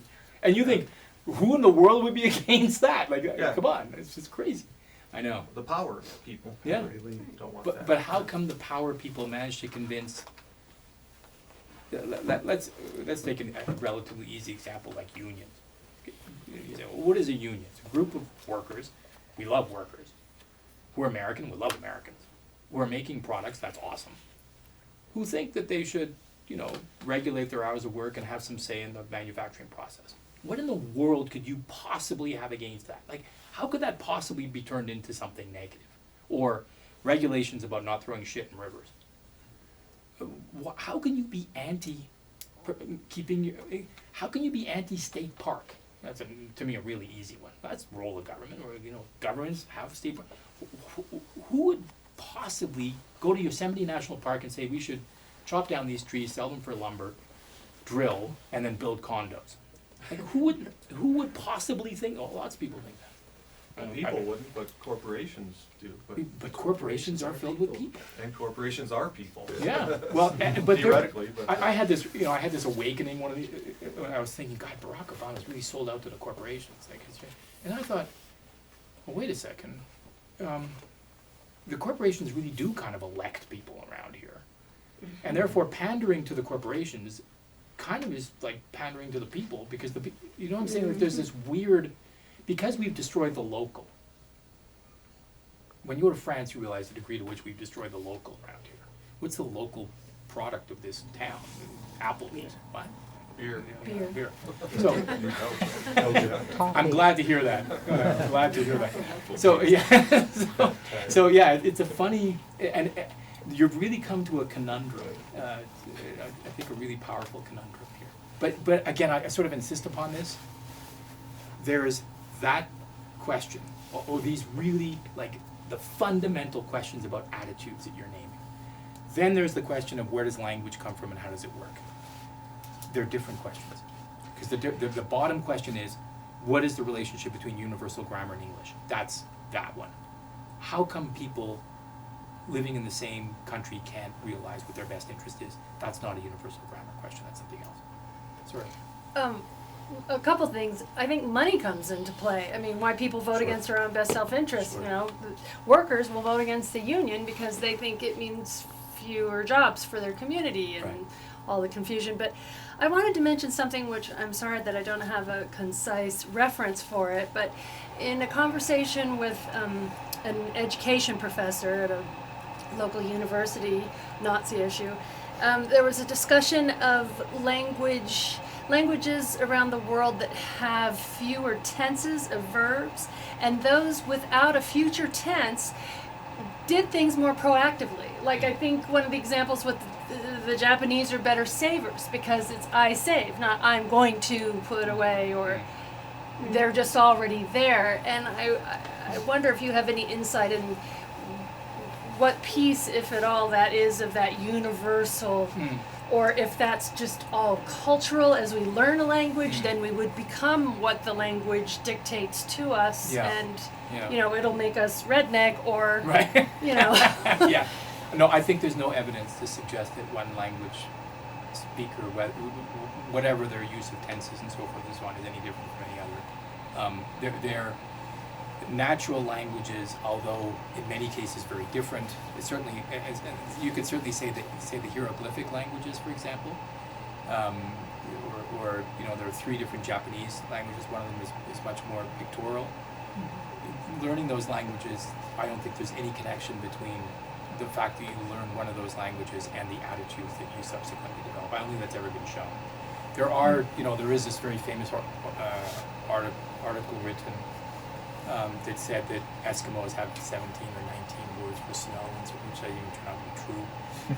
But so yeah, I don't think that the fact that we conjugate verbs in particular ways affects our. And then you could start thinking anecdotally about the nuclear disaster in Japan, and you could, you know, one thing, Well, be like, well, they might be good at saving, but they're not very good I at saving the remember world. reading something about how colors, historically, when you look at literature maybe of 100 years ago, Yeah, certain colors are never mentioned. that's true. And now we have more color words. Well, yeah, I mean, it may be also that with the spectrum of colors available on computers,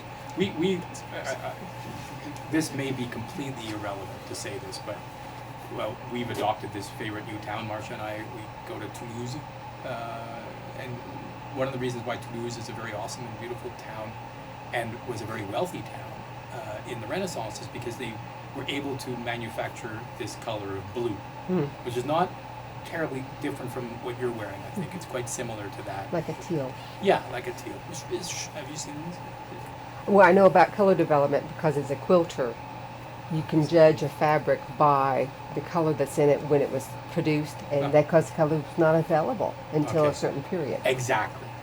So, see, Yeah. this is And this the is a purple, perfect example of what we're during talking Roman about. times, that purple was very hard to come by. So I don't know whether computers have affected this. Maybe because of, I'm not sure. I mean, honestly, I don't know. I honestly don't know. Although again, this is typical of what it is we were talking about earlier.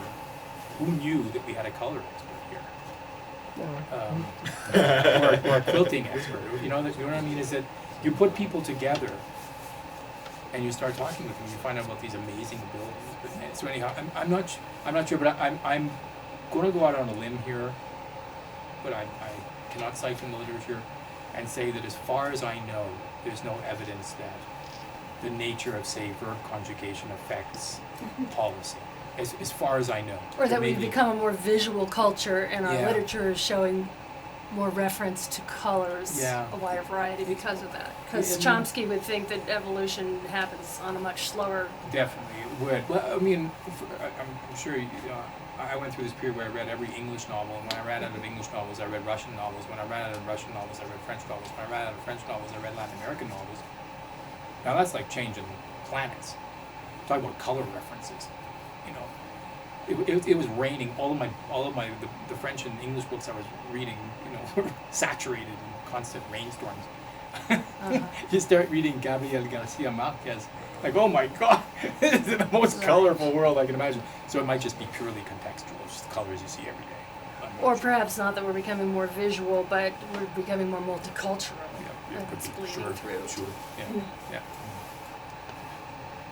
A quick comment to your earlier question about linguistics and deaf people. Chomsky does speak to that specifically. There's a case in Nicaragua where a community of deaf people kind of created their own sign language. And I don't remember exactly the salient points, but I think in the Chomsky Reader you might find that reference. I'm not sure. And to your question about Marshall McLuhan, I haven't seen Chomsky mention McLuhan very often, but a media analyst he did draw a lot from was Alex Carey, who is a media scholar in Australia. And in fact, Edward Herman and Chomsky dedicated Manufacturing Consent to Alex Carey. And thank you, sir, for bringing up Rianne Eisler. I think she's brilliant, and her husband too, David Lloyd. And I think Eisler's parents fled Germany when the Nazis were. So, and she's been doing tremendously healing work in terms of how we communicate and how we are. And there's that book by Marshall Rosenberg called Nonviolent Communication, which goes into some of the issues you bring up. The things that you're doing, did we cover some of the linguistic stuff that you guys were interested in? I know that some of you mentioned. Is this going to help your test? Yeah, I mean, there's just this small number of things, and let's just quickly come back to it for a second. Again, somebody explained this to me once. It was very, very helpful because this stuff is so unbelievably complex. But he wrote a very important book called The Minimalist Program.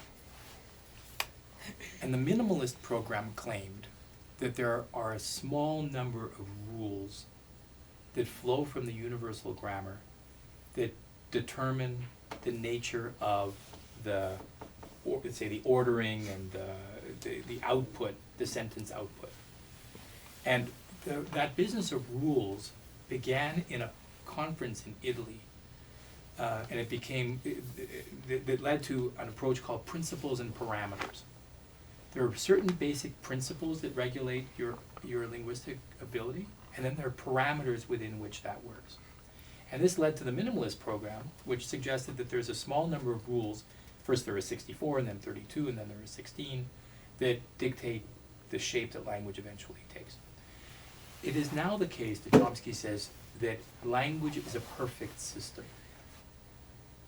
So it's not 64 rules, it's not 32 rules, it's not 16 rules, it's one. Language is a perfect system in the same way that your digestion is a perfect system, or your sexuality is a perfect system.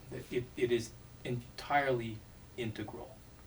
And it's for that reason that I think of the language ability as a biological one, much more than an engineering project, much more than a technical kind of puzzle that you're trying to solve. Which is not to say that you can't come to understand, say, the nature of top-down versus bottom-down languages and so forth and so on, but that idea that there's a fixed number of rules he eventually abandoned.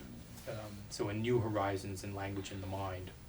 And it's also why, again, that little moment in which this was explained to me by a linguistic professor, it's also why a lot of universities no longer teach linguistics. It's now integrated into psychology departments, neuroscience departments, and so forth and so on. Like different programs in which you're trying to understand the brain. Linguistics departments are slowly coming out of fashion, but a lot of work that would be called linguistics is now being done in. It depends on the university. Some universities are doing it in computer sciences. This is another interesting thing to know about language theory, since I promised I would say something about this. It used to be the case that people let's say in the 50s and 60s, there was a great optimism about the communications and computer world that would allow us to better understand language through computational work and statistical analysis. And there was this belief that if computers couldn't understand human language or couldn't produce it, it's because they weren't big enough. So Chomsky had this quote, which if you've ever read a whole lot of Chomsky, you will have heard it, in which he says,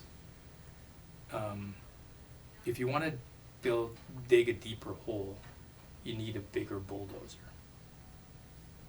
But that is only going to allow you to build a bigger hole and not necessarily solve certain types of problems. That you can throw a bigger computer at the question of computational language, but it's not going to get at the question of motivation and its relationship to language, or universal grammar and its relationship to language. Now, you're starting to hear that these computational linguists are getting the last laugh. Now they're saying, ha, it looked to be the case that it would be impossible for a computer to beat us in chess. And along comes Big Blue and beats us in chess. And then, what is the more recent game it beat us in? Jeopardy. Now it beats us in Jeopardy. So you're like, okay, the brain is a computational. It is computational. We're wrong. It turned out, yeah, if the computer is big enough and if you do statistical analysis, you can figure out how human language works. There's a huge industry of that now.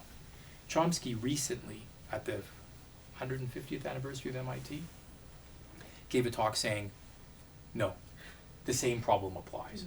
You've got a bigger bulldozer, and yes, it can beat you in chess, but that doesn't mean that it has solved the problem of human language. The problem of human language still remains mysterious because it's still linked to a biological function that's way beyond computation. So is that somewhat helpful? And I've done different types of talks and so forth in different places. The head of the department at Oxford, where we did a launch, is a computational linguist, and he vehemently disagrees with Chomsky. He says, no, the brain is purely a computing machine. And Chomsky says, you are denigrating the brain. The brain is much more complex and mysterious than just statistical analysis. Is that helpful? Yeah. Well, I first encountered Chomsky with his debate with the late French philosopher Michel Foucault. Yes, that's a great debate. Yeah, and I had read a lot of Foucault before I started reading some Chomsky. Yeah. And I also recently became interested in anarchist politics. Okay. And I wanted to find how postmodernism and post-structuralism fit in with anarchist politics. Oh. So I read a paper about post-structuralism and Foucault and anarchism. Wow. And I was wondering what Chomsky has to say about kind of the other side of the coin of revolutionary politics, not based in structural linguistics, but instead post-structural. You've come to the right place. I love this kind of thing. Let's begin with the Foucault debate. Yeah. It was have you all seen this? It's very interesting, very telling, I think. And it's moderated by this Dutch guy named Elders. And Foucault and Chomsky are arguing, in a sense, a very similar position, but from very different perspectives. It comes back to some of the things we've been talking about. Because for Foucault, the big monolithic enemy in many ways is the state. Mm-hmm. And for Chomsky, in many ways, it's corporations. And that the state in this country serves to protect us against the corporations. And that difference says a lot about the difference between the US and France and the way that it works. So it's a very interesting work. In terms of the postmodern work that Foucault did in the realms of sexuality and in particular in the realms of power, Chomsky has very little interest and has claimed that the postmodernity à la Deleuze-Guattari, Foucault, Baudrillard, and others is unbelievably complex, but that the truths contained therein, you really have to search for them, because the language itself is kind of, as you know from reading it, it's almost like a puzzle in itself. And in that regard, he suggests that it's anti-revolutionary because the effort that people go through to read Mille Plateaux from Deleuze and Guattari or La Guerre du Golfe n'est pas eu lieu by Baudrillard, it's so difficult, and you're made to feel like an idiot as you read it. And I used to teach in a center for theory in which graduate students who were really, really bright, it's almost like, I'm going to say something really blasphemous, it's almost like they would smoke this shit. Like it was so difficult, it was almost hallucinatory. And you felt like such a moron when you were reading it that it almost made you feel disconnected from your brain. And this is something that Chomsky hates. And in this regard, Chomsky is very similar to Orwell. Orwell says, ordinary people can understand profound truths if they're uttered in clear and cogent ways. And the people who are speaking in gibberish are trying to hide stuff. So let me give you a couple of pieces of evidence of this. This is very interesting. Again, I've sleuthed some of this stuff out because so many students are interested in it. One of them is called the postmodern condition. I don't know if you've come across this one. Very, very famous book, kind of the basis of the whole postmodern movement. The postmodern condition was written by this guy named François Lyotard. He wrote it on a bet. And it literally, this book was a hoax. And this book landed up becoming the foundation for so many people interested in postmodernity. It is a hoax. That entire thing was a hoax. Scientology. Just like Scientology, yeah. Yes. La Guerre du Golfe n'est pas eu lieu. It's a very famous book. It's called The Gulf War Never Happened. The first Gulf War never happened. It was really a kind of titillating, fun little thing you read chapter by chapter in the subway, in the metro, in Paris as you were on your way to a cafe. It got translated into English, which is already problematic because it's so filled with games inside of it. And it became like this fundamental text that everybody doing postmodern studies would read, without realizing that it was really destined more for kind of ludism. It's very, very playful and fun and so forth and so on. So Chomsky's claim as regards this kind of material is that it is anti-revolutionary because it harnesses amazing brains to try to understand stuff that was not meant to be understood the way rational work works. Let me give you another piece of evidence that blew my mind. I told you I was doing this film. So I've gone out and I've been interviewing people from a former organization for which he was a very, very important person. This organization is called AVUCA. And I met this guy who probably a lot of you know, named Nathan Glazer. You know him? He's a gigantic figure, one of the co-founders of the neoconservative movement in the United States. He's also one of the people who is behind the placement of Bush into the White House. Very, very powerful figure on the so-called right.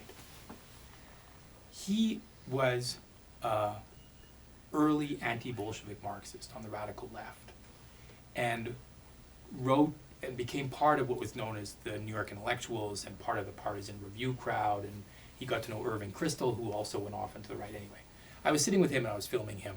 And to be perfectly honest, I have this gigantic flaw. I mean, I have many of them, Marshall knows all of them, but one of my many, many flaws is that I had this thing about partisanship in the early days when I was writing this stuff.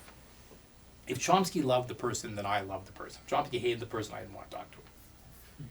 And that's, honestly, I now think that's bad. I was being a bad scholar. It was a mistake. And Nathan Glazer is one of the people who and I told him this.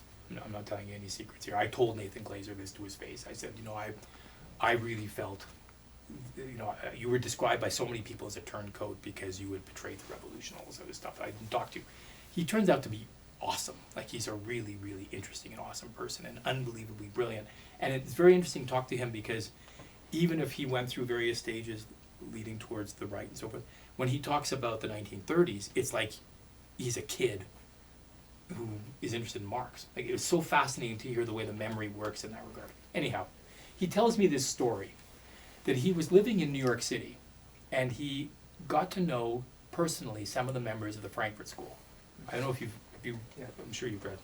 So the Frankfurt School is, are you all familiar with, I'll throw out some names, Marcuse, Adorno, Horkheimer, Lowenthal, and so forth. their thing was they lived in Germany and they were paid. They became part of something called the Institute for Social Research in Frankfurt, and they were hired to answer one simple. I'm going to caricature a little bit, but answer one simple question. If all of the material conditions for a Marxist revolution have been met in Germany, how come there's no Marxist revolution? That was the question. And they worked on this. Very, very interesting. They came to the US in 1933 because they're all Jewish and they're all afraid for their lives. And they landed up teaching at UCLA and Harvard and so forth, and Berkeley and such. They spread out all over the US and they became enormously influential. So Nathan Glazer is sitting with me and he says, and I'm not sure if it was Horkheimer, but I think it was either Horkheimer or Adorno, had an apartment right near him. And he said that they were having a conversation once, and that this member of the Frankfurt School had told him that he wrote in obscure and complex ways because he was afraid of the FBI. There have been books, there's a book by this guy named Dowling that says the reason why the Frankfurt School books are so difficult is because the questions are difficult. And non-difficult language lures you into the sense that you're learning something, whereas difficult language should be used in difficult questions. There was a book that was written. The guy who wrote that stuff said, no. We wrote in complex and obscure ways to make sure that the FBI wouldn't understand what we were saying, and therefore to make sure that none of us would understand what they were saying. So Isn't that misdirection. amazing? Yeah, that's I awesome. love that story. So Yeah, the that- propaganda of misdirection. Totally. That also reminds me too, I read this thing about how alchemy Thank you.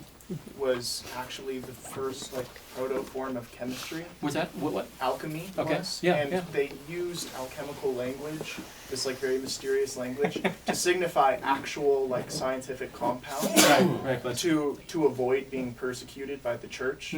right. So Right. That's a great Yeah. example, and it's identical. It's the same thing. It's Yeah. the fear of power. Yeah. That's awesome. That's an, I'm gonna, if you don't mind, I'm gonna steal that. If you don't mind. Just give him credit. So I guess, I mean, first of all, I love this, but second of all, I have to say that what I think that I've come to realize, and why I've spent the last 25 years writing about these three people or whatever it is exactly for the reasons that I guess we've sort of raised tonight, which is you begin with one little anecdote or you begin with one question, and it just blossoms into this world of intrigue and complexity and so forth, and it ends up being, I just find it so fun, so fascinating, so interesting, so revealing, and it's a really, and I thank Noam for that, because he's not the only, but he's one of the people who's really fun to read in this way. It's really, really fun to try and understand, because I think the payoff, that's a big thing, is that the payoff when you work on this stuff is really, really high. Isn't that at the core of all of this, though? You're either a follower or you're curious and you want to learn for yourself and be independent. Absolutely. So there's a fixed number, perhaps, a percentage of the walking population Yeah. that wants that manufacturing consent. Yeah. I mean, they want to be a sheep. But what you'd find, I think, and this, that Chomsky talked a lot about sports. This was a big thing, like in the 80s, especially, because he would say that people follow sports because even though it's like a gladiator sport and they don't care about whatever. His position has become more nuanced. He says now that people are naturally curious, but in different realms. And he says that I couldn't believe it when he said this. He says he listens to talk radio about sports. You heard it? Yeah. And what he loves about it is people call up and they say, goddamn coach doesn't know what the hell he's talking about. He's an idiot. He's a fool. Then we need to fire him. He's making all sorts of stupid mistakes. And what kind of stupid recruiting is he doing? We do that with the coaches, but we don't do that with our president. Right. And so I think so people who we might call sheep, who might want to, hate on unions and eat Doritos and drink Bush and whatever else, they might also be incredibly subtle in their bitching and moaning about the Seahawks or whatever. So, in other words, our incredible curiosity is diverted into different areas, and in particular, diverted into areas where it doesn't matter. Whether the Seahawks win or the Montreal Canadiens win doesn't matter. It's just sports. Where it does matter, that's where we're kept out. And that's why we have this whole professional thing, like Noam Chomsky's never taught in political science classes because he hasn't got a degree in political science. And you think, what the hell does that mean? I've known lots of people with degrees in political science who haven't got a clue about most of the things. You know what I'm saying? So I think that it remains the case that all people are incredibly curious, incredibly able, and it's just the question of where do you put your effort. And we are kind of taught as Americans to keep out of certain realms. It's just not. And so you land up trusting economists with your money, and then in 2008 you find out that they were a lying, incompetent bunch.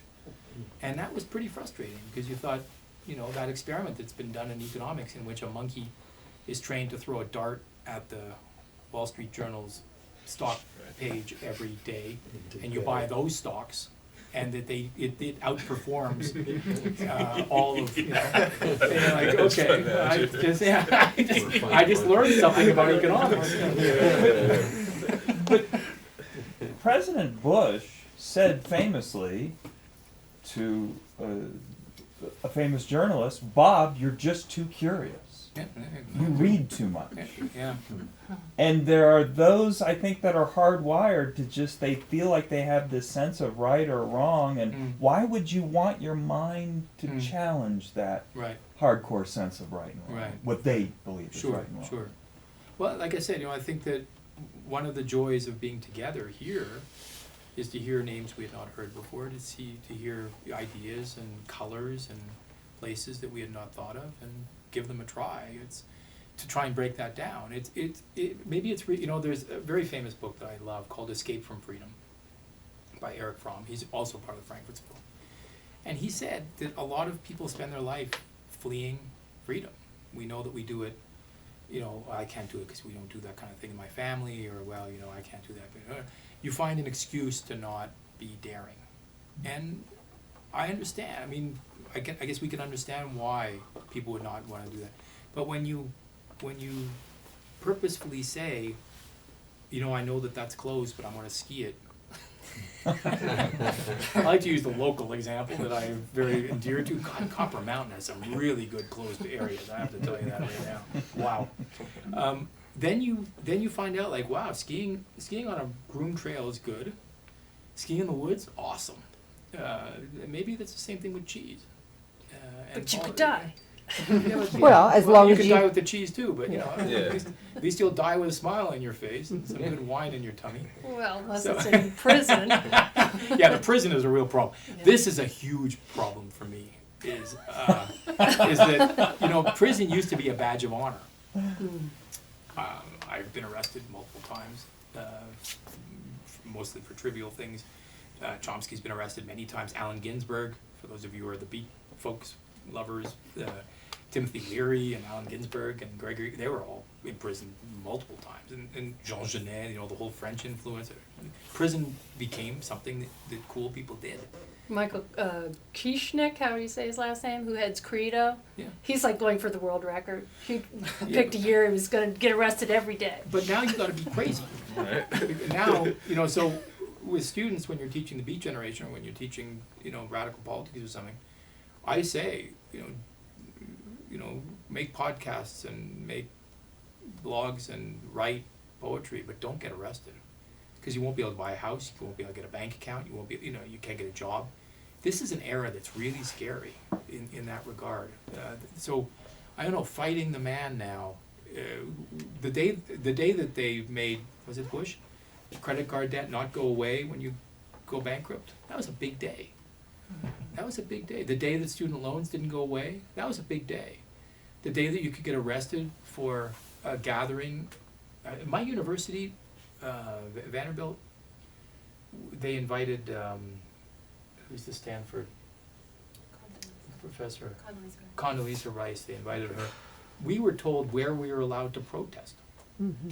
I landed up, all of us there, all 6 of us were there protesting, you know, and the thousands went and started listening to it. We were given one little area right out in front of the library where we were allowed to protest. People in the 60s, had they been told that we would land up in a situation where it would be illegitimate to protest on a university campus except for where they tell you to, they wouldn't have believed it. They wouldn't have believed it, but now it's true. So this is scary stuff to me, because what we've been talking about is thinking outside of the box, and if thinking outside of the box leads you to have to stay in Russia, you know you've come a long way down. So anyhow, it's a worrisome trend.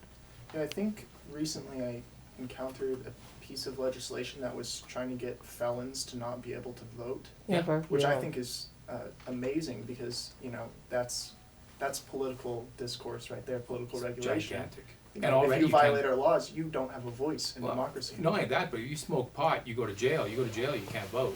Yeah. Oh, wow. Let's vote for pot legislation. I'm sorry, all the people in jail. Oh, wait, we've already done that. I know you did that. Good job. But it's scary, and you know who gets the right, who's not getting the rights, and you know, from the undocumented immigrants to the prison population to you know, I can't vote. I've been in the States for years. I taught at Yale. I teach at Vanderbilt. I've lived a lot of my life. I can't vote. I'm trying to get citizenship. So yeah, how that works, and these are interesting and important things that we can notice. One of the things that Chomsky helps us notice is trends. You know, I sometimes hear that, well, you know, things are getting better because we're developing environmental. No, the trend is the air is more polluted, and that's every year the air is more polluted. Every year the water is more polluted. Every year the rich are richer and the poor are poorer.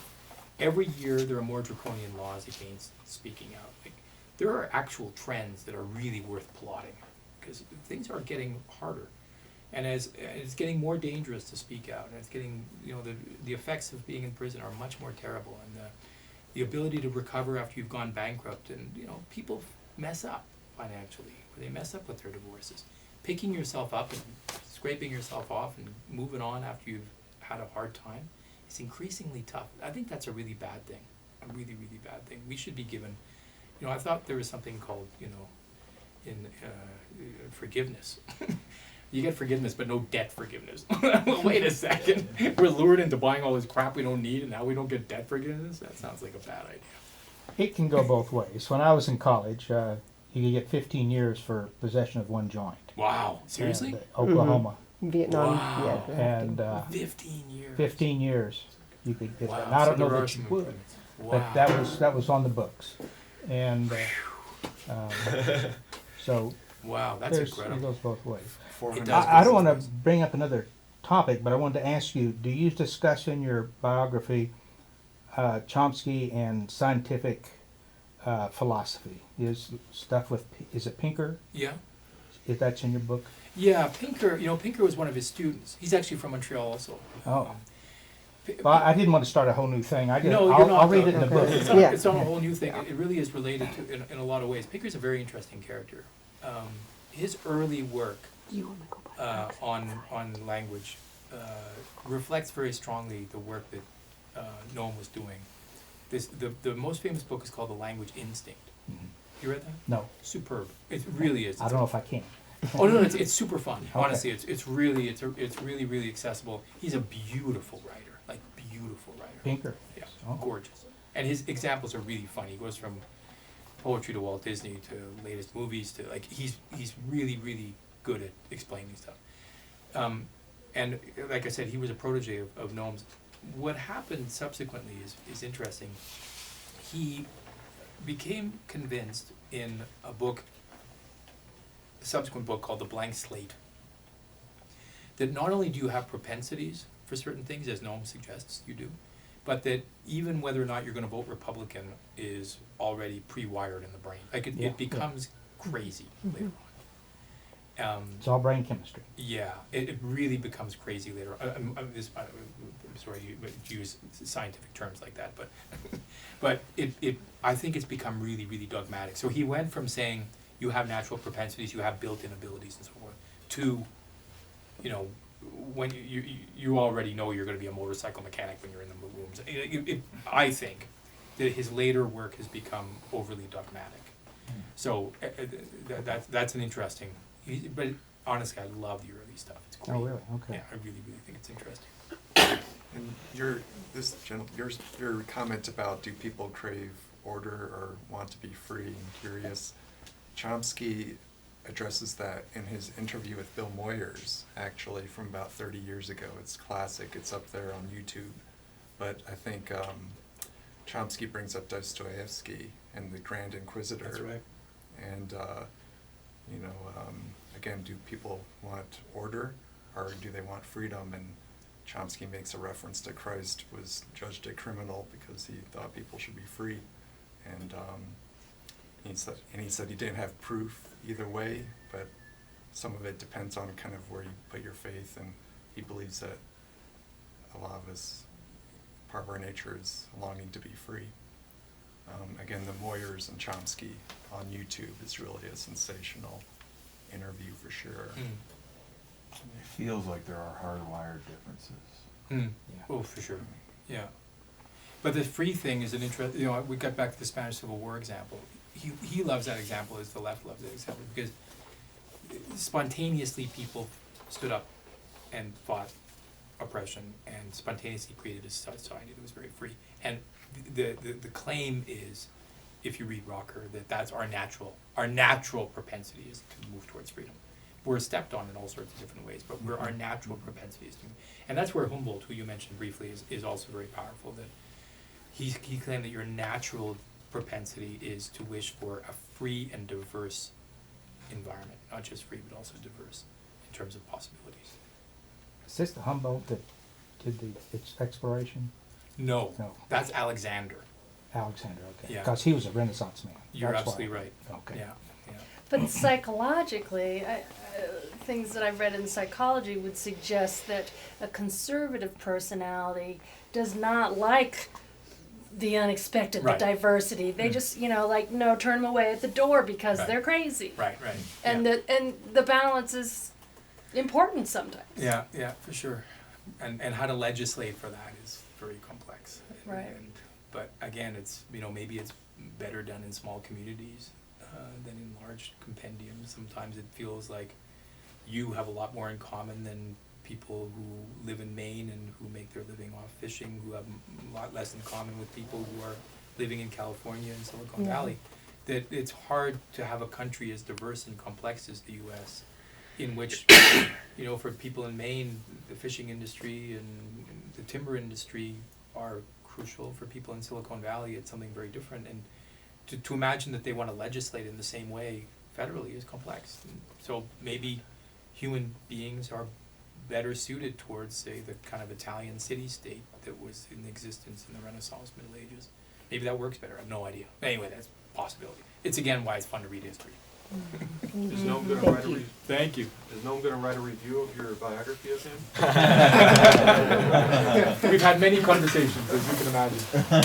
But this has been absolutely one of my favorite conversations of my whole life. So thank you so much. This is Thanks for really coming. great. Thank you. Thank you for having me.